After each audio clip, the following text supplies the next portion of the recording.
দুই কেন্দ্রের জয়ী প্রার্থী হুমায়ুন কবির এবার মিষ্টি হাতে হাতে মনোহরা নিয়ে ছানা বড়া নিয়ে বিধানসভায় এলেন হুমায়ুন কবির। মুখ্যমন্ত্রীর জন্য নিয়ে এলেন মনোহরা, পাশাপাশি যে সমস্ত বিধায়ক রয়েছেন, যারা জয়ী প্রার্থী রয়েছেন, বিধানসভা স্টাফ রয়েছেন, সকলের জন্য মিষ্টি হাতে বিধানসভায় হুমায়ুন কবির। দেখুন যে ছবি দেখাচ্ছি, মুখ্যমন্ত্রীর জন্য নিয়ে আসলেন মনোহরা, মুর্শিদাবাদের স্পেশাল মিষ্টি, বিখ্যাত মিষ্টি। মূলত মনোহরা নিয়ে বিধানসভায় হাজির মিষ্টি হাতে হুমায়ুন কবির। কারো দয়ায় না রেখে কোনো শাসক দলের যে দাম্ভিকতা, যে ঔদ্ধত্য, সেটা আজকে চূর্ণ হয়েছে। আমি অত্যন্ত আমার ভূমিকা বিরোধী আসনে বসবো।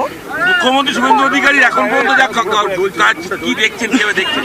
খুবই খুশি, খুবই ভালো, ও দক্ষ একজন লোক, রাজনীতিবিদ। আমার মনে হয় বাংলার মানুষের জন্য ও ভালোই করবে। আপনি দল গঠনের আগে যে প্রতিশ্রুতি আপনি দিয়েছিলেন, সেই জায়গা থেকে কি বলবেন? প্রতিশ্রুতি পূরণ হবে? অনেকেই তো বলেছিল, নিশ্চয়ই হওয়া উচিত। অনেকেই অনেক কথা বলেছিল, কেউ 250 নিয়ে, কেউ 225 নিয়ে কামব্যাক করতে চেয়েছিল। কি হয়েছে? রাজনীতিতে অনেক কিছু হয়, দেখতে থাকুন না আগামী দিনে।